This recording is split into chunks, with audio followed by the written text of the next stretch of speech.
For a challenge, I wanted to build a desert fort in Dwarf Fortress, and the new siege update seemed like the perfect time to do it. My goal was to build a future home for our Dwarven Queen, even though I knew that sooner rather than later, the Goblin menace will march its vast armies upon my citadel, with an unquenchable hatred and desire to burn all Dwarven civilizations. But I still had some time to dig deep before the first attack, and so on behest of their queen Kikrost Polish Armor, my 7 dwarves established a desert outpost called Nida's Dusim, Strapid work, situated just south of a couple of wild goblin encampments, and then it was time to strike the earth. And here we have arrived into this giant lush desert. Well, when I say lush, there's not much lush about it, although there is some grass around for our livestock. But as for my dwarves, we're gonna start mining straight up in here. And we do actually have some cactuses around here we can use for wood. So life seems good here now. But of course, dwarves cannot live in the sand. We have to go deeper.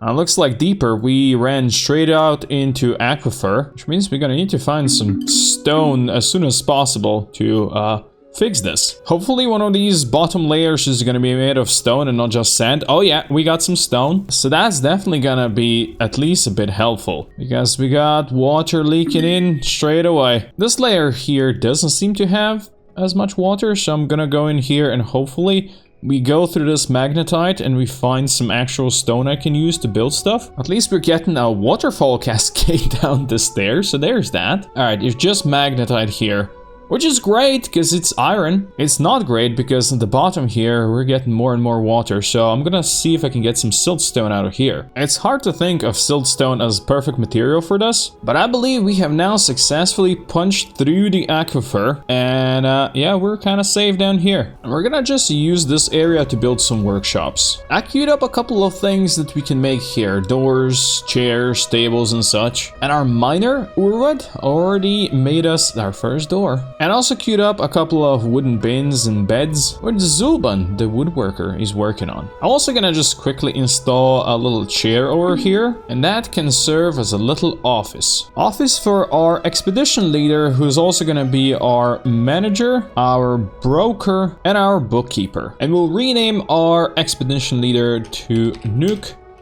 Feanor, who's gonna be named after one of the channel supporters. And if you want to be a noble like Nuke, who now has to count all the stacks of food, seeds and drink and everything we've got, then maybe you can become a channel member as well here on YouTube, and I'll put you to work in the mines. It seems like we haven't fully punched through the aquifer. There is still a bit down below, but it doesn't seem to be too bad, to be honest. Now, even though surviving here in the sandy dunes will be dangerous with the new siege update, I'm setting up a small farm up here.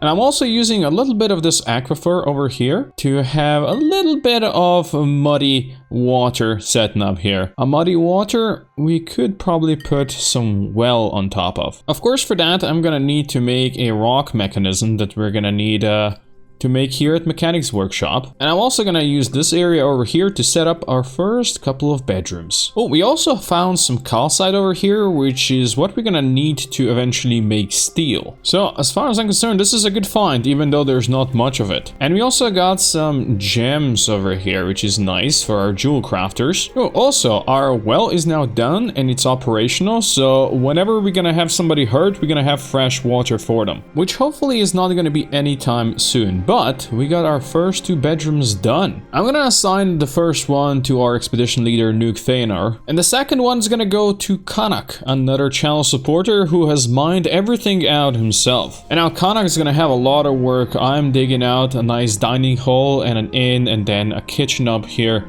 and more work areas over yonder. Now at our front gates we are also building a trade depot, so eventually we can trade. And I'm also gonna be setting some cage traps in front of our, well, front doors. There are some camels out here, so maybe we'll have some trouble with them and then they can get caught in here. And our magnetite mining area is for now gonna be just a general stockpile for everything we have up top. Although they really shouldn't be putting the plump helmets over there because the still here is working and brewing alcohol. Funny enough, our metal crafter was working on that. We also managed to finish a couple more bedrooms, so soon every dwarf will have their own bedroom. My craft dwarfs are also making some rock pots and mugs, so we'll be able to put some some of our alcohol in storage, because we have brewed some dwarven wine now from plum helmets. Now down here I'm setting up our first inn. For now it's gonna be very tiny.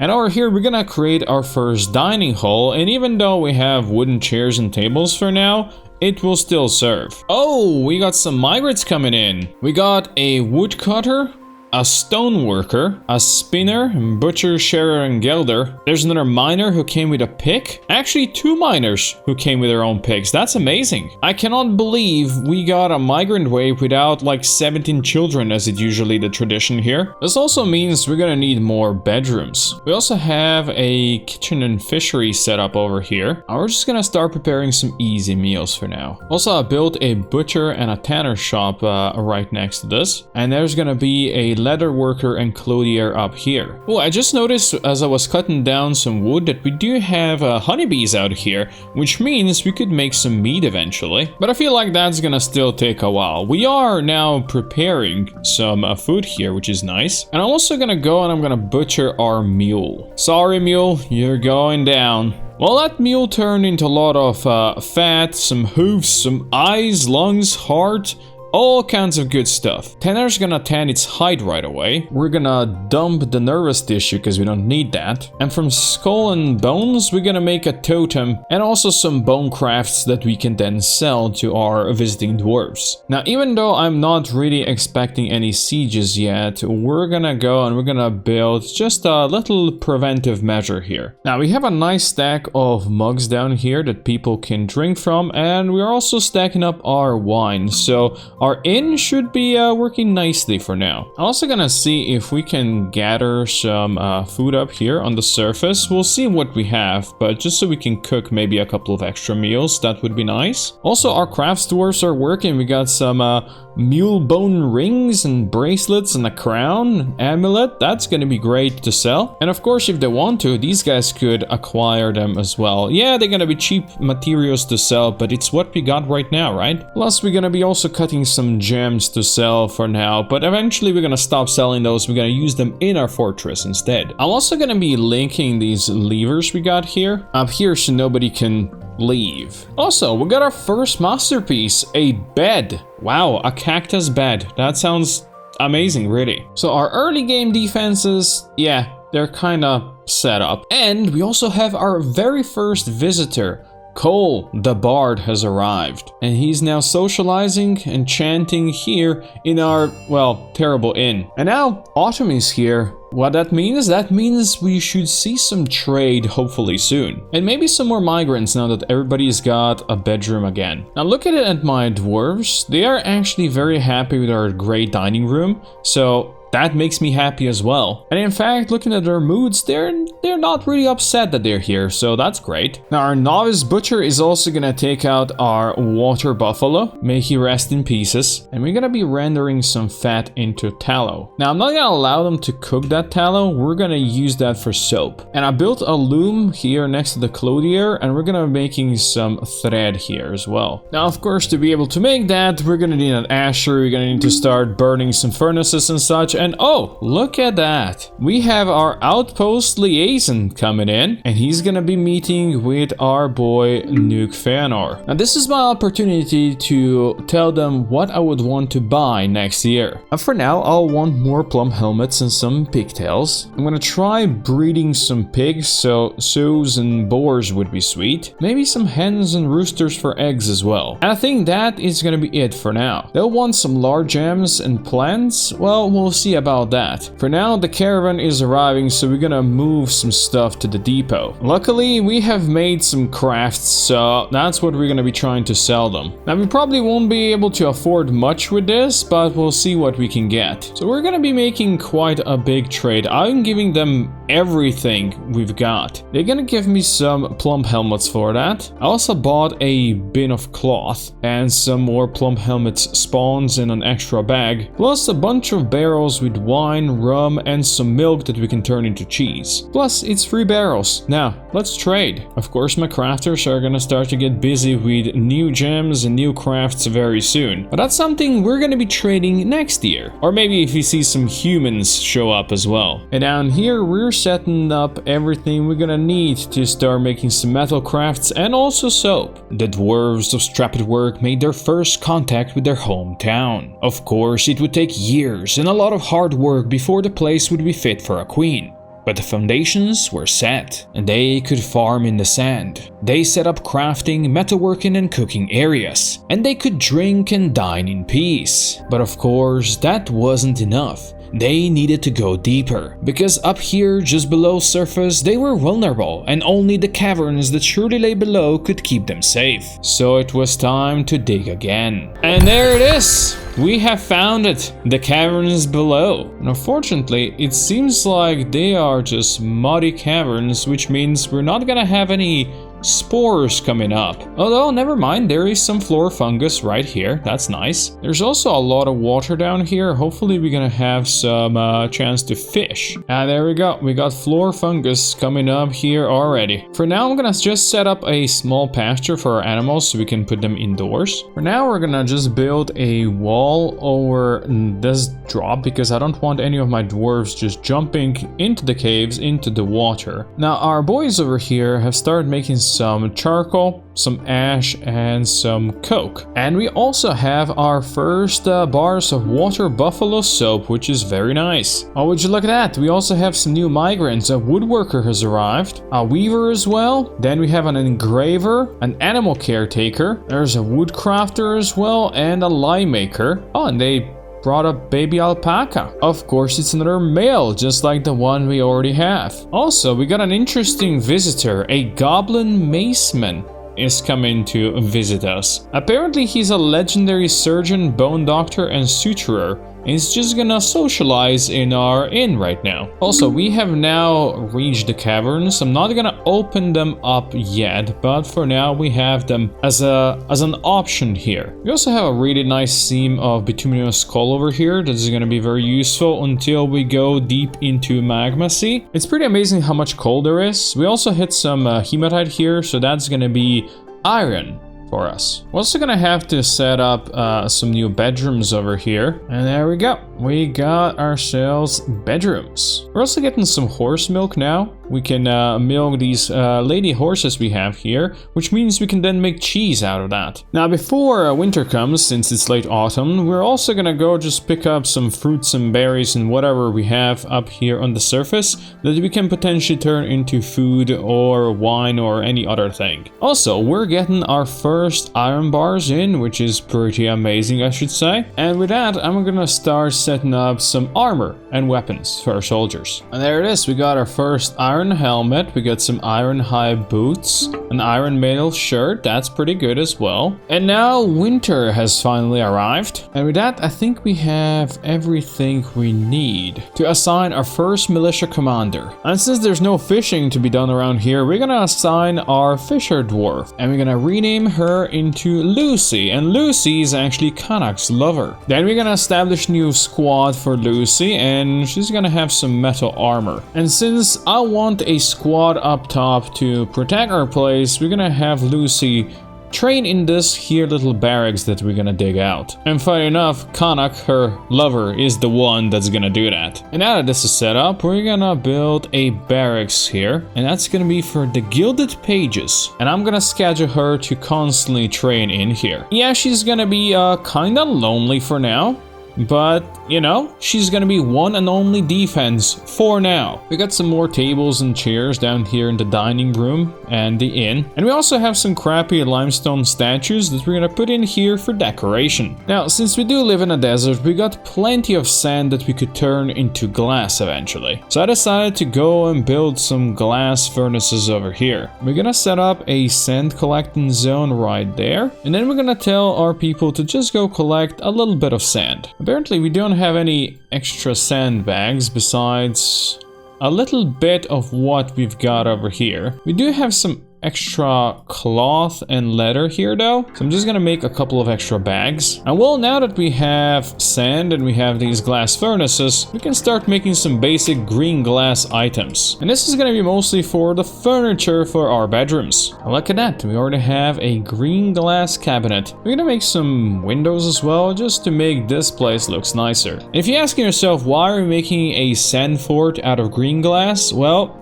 that's definitely gonna stand against goblin attacks, right? Now, the few chests that we have so far made, all out of glass, we're gonna start putting into bedrooms of our dwarves. And of course, the same will go for cabinets. And this beautiful area we got over here, I also wanted to make into a meeting area. And this is gonna be a new guild hall. And that's gonna be for glass makers. Not that we have any, but eventually, hopefully, we will. And for now, we will allow visitors to come over here and, well, do their thing. Also, I got Lucy a new friend, and Lucy is now drilling with Aleth, her new recruit. And just so my warriors don't go thirsty, I'm gonna make them 2 flasks made of lead. Yep, no, I'm not even joking, we're making them right now. Melville, our metal crafter, is gonna poison our military with lead. And with that completed, we're gonna make some green glass statues for displays. There we go, our bedrooms are starting to look complete and quite nice for our little dwarves. And since they are missing prayers, I'm gonna build them a small temple, just a general temple right over here. And unfortunately, this season we are not getting any new migrants, which means we are still at 18 populations, which means we cannot get any strange moods yet. Oh, we do have a petition from a dwarf who's a monster slayer who wants to reside here. You know what? I will allow this. That brings us ever closer to that 20 pop sweet spot that we want to be at. And well, if he wants to eradicate monsters, we should open up the access to the caves. And we're gonna build a couple of doors over here. And I'm also gonna set up a drawbridge. And that is another dwarf that wants to kill monsters. You know what? Go ahead, buddy. That finally brings us up to 20 population, which is perfect. Our first temple is starting to look nice. Even though we have some worshippers for specific deities, we're just gonna go with no specific stuff over here. And there we go. We already have our first people praying in here. That's very good. And now that we have unleashed the axe dwarves, they are exploring the caves for us, and they're finding new things. Mostly lots of water, it seems. There's a human who wants to stay here to kill monsters. No. We're not gonna allow that, sorry. And same for you, Kedum. We don't take kindly to humans down here. Also, there is a giant olm down here, just chilling in the caverns. Maybe one of the dwarves that we have here are gonna go and smack it. Also, now that we have access to the caverns, our brave dwarves are gonna be collecting some cave spider silk, which can naturally get them killed pretty fast down here, but you know, sometimes you gotta risk it. And with more cloth coming in now, maybe we can make some hoodies for our people. The brave dwarves of Strapped Work have reached the caverns. Therein lies a great opportunity to build an impregnable fortress, but at the same time, the creatures of the deep prowl these areas. Alas, there is but 20 of them so far, not many to protect themselves from the denizens of the deep ways. Do they dare go below and risk the wrath of the forgotten beasts? Or do they improve the defenses of their new home and risk the goblin incursions? There are tough decisions to be made, but luckily, they have their brave leaders Nuke, Kanak, and Lucy to lead them to greatness. And Nuke, instead of leading them, is now making silk hoods over here, which I guess is also a bonus. Now, I think the next thing that I'll want to do is go a bit deeper and explore further down here. Although these underground lakes are not making things easier. So I've built a couple more temples here that we're gonna dedicate to temples of, well, stuff that people really want to worship. So we're gonna go with Ugosh here for earth, mountains, and caverns. And this one is gonna be dedicated to Logem for the jewels. Now, summer has also arrived, and we have found a new cavern. Oh, that's another very muddy cavern down here, huh? But these caverns seem very, very deep. Look at that. Our entrance is at the elevation 27. And the bottom of this caverns we just found is at elevation minus 53. Wow. I have a feeling we're gonna have to go really deep to find the magma sea. And our human wants to stay here. We do not accept humans, I'm sorry, unless you want to fight for us. But dwarven poets, well, as long as they want to join, I'll be happy with that. Oh, we do have a human caravan arriving, and they're being led by a baron consort. Very nice. Oh, humans are asking what I would want to buy from them next year. How about some toys? Snails? Maybe not snails. Oh, they could actually trade me some elephants and sloth bears. That's pretty amazing. You know what? Bring elephants. They're gonna be extremely expensive because I have to pay extra for them at, you know, double the price. But if you can afford 2 of them, or maybe some bears, that would be kind of sweet. Okay, so from these guys, I'm gonna buy some leather bins, some of their alcohol. I'm also grabbing a boar, and I'm also gonna grab one of the instruments, a stoneware bithar. For that, I'm gonna give them a lot of our alpaca bone crafts and water buffalo crafts and all that kind of stuff. They seem happy with that. Let's go. Over here, I'm gonna set up a small hospital because it's definitely beyond time to do that. Looks like we have discovered more of the caverns. I see some animals. There we go. There's an elk bird jumping around here. I'm guessing one of the monster slayers is exploring down here and trying to hit that thing. And of course, our web collectors are going far and deep, it seems. Also, I think it's time we start gathering some stuff from the surface while we still can. Oh, we have also gotten our first child into the fortress. Look at that bold little thing. That little bold thing we're gonna rename to Tibor in honor of my channel supporter. Because, yeah, you get to be the first dwarven baby born into this great-to-be town. Or fort, or whatever it's gonna be at some point in the future. As for our hospital, it is starting to look nice. And while we don't have anybody that would be capable of actually doctoring people, I'm gonna assign this bone carver to be our chief medical dwarf. That should be the next best thing, right? Hopefully, eventually, we're gonna find people who will actually know how to doctor stuff, but for now it's just gonna be asked here. So let's just hope our military dwarves are gonna keep us safe and our bone carver is not gonna need to carve anybody. Also, I'm not quite sure what Autumn here is doing. She's hungry and thirsty and she's just chilling with her dwarven baby Tibor. I'm gonna assign her to a burrow that's got access to food and drinks, and hopefully she's gonna go in there. I have heard of mothers, or new mothers, having issues with their dwarven babies when they can get mind controlled by them and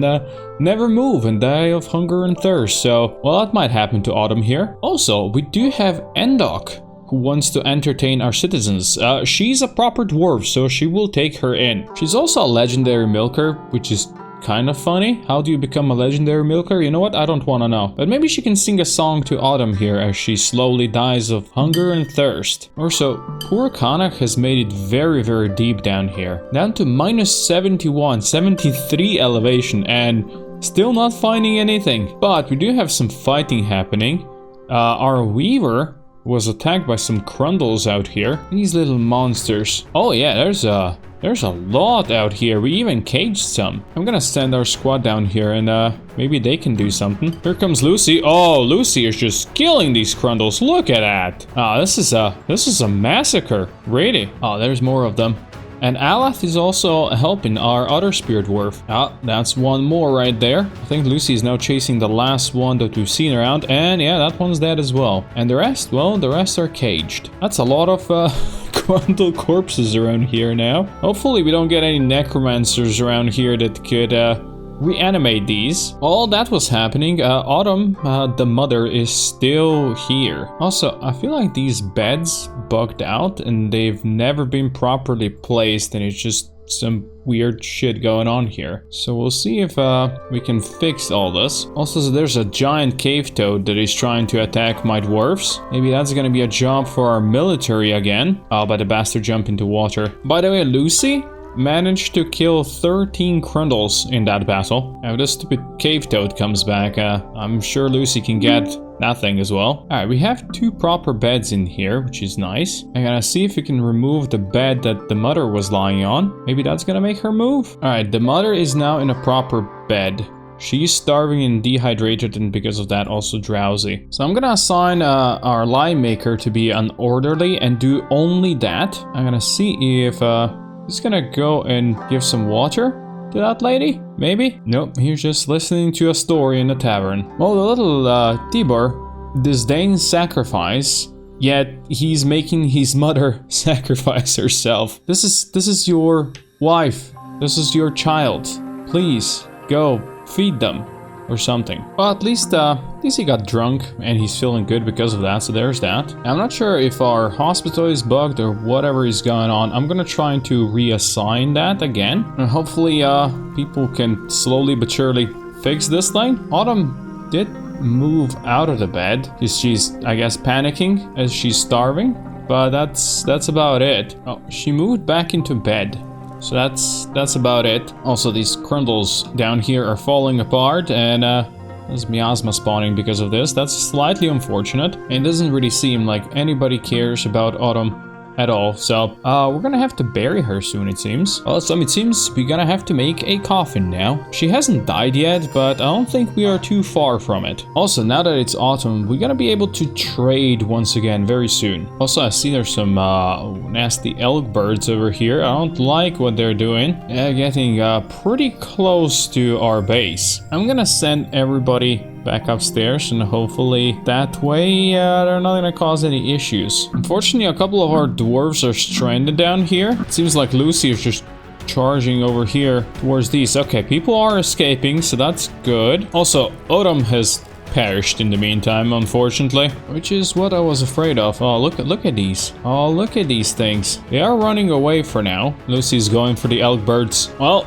she definitely stabbed one. Hopefully that's gonna scare the rest away. Alath, don't go in there, buddy. You two should get out of here for now. And I'm gonna see if we can potentially block this passage over here. These elk birds definitely wanna come over here. I wonder if they're trying to eat the crundles or something. No, they're just migrating. They're almost as afraid of us as we are of them. It's funny because the elk birds for now, they seem to be kind of ignoring us, and we did successfully manage to block this section off. We're gonna see if we can maybe potentially trap some of them. In fact, we did manage to catch some of these. We're gonna see if we can maybe train them a little bit. Anyway, our dwarven caravan has arrived, which is amazing. We can trade once again. I wonder if I can manage to transport the elk birds up here. Maybe I could sell them, and of course the crundles as well. Next year they'll want horn scepters specifically and some prepared meals. We can definitely sell them some meals if you can, of course, make them. Now let's see what Nuke can trade over here. And they'll actually pay well for these elk birds and the trundles as well, or they would if they could actually carry them, because apparently they're all very heavy. But then again, they also have a bunch of heavy cages themselves, because they brought the roosters and hens and sows that we definitely wanted from them. We're gonna make quite a trade over here. I'm giving them a lot and they are also giving me a lot, and they seem to be very happy about that, so that's great. I'm also gonna give them 1,000 value of some gems just as a gift because I'm a nice person. Well, that was a good trade for us. Now let's get our piggies into one cage, and when I say cage, I mean this pen where the child now goes. Poor Tibor. He's thirsty and he's crying for his mama. He's horrified seeing her die. Oh yeah, this is gonna be one troubled child. And she's sticking up the place now. Come on, somebody go bury Autumn, because we are getting some nasty miasma here in this here hospital. Kanak is distressed after seeing the body of Autumn. Not that he would go bury her, but he's distressed about it. Ah, but Cole finally is going to do it. Let's go. Rest in pieces, Autumn. You'll be missed. I'm gonna start preparing some defenses, or I guess a new home down here in the caverns. Maybe eventually we can bring our animals down here, and of course our dwarves need to come down here. Then at some point we're gonna need to find, well, we're gonna need to find some magma and such. But if anything ever bad happens, I know Lucy with her 14 kills so far is gonna keep us safe. The first death brought a lot of sadness to Strappenwork, but the brave dwarves knew that it would not be the last. Elk birds and crundles might seem like a big problem now, but with brave defenders like Lucy, the fort will persevere. And of course, ever more dangerous creatures will come from the deeps, as they will from up above, and it's up to brave leaders like Nuke to engineer the defense that will keep Strappenwork standing forever. Or else, the dwarven kingdoms might succumb to darkness.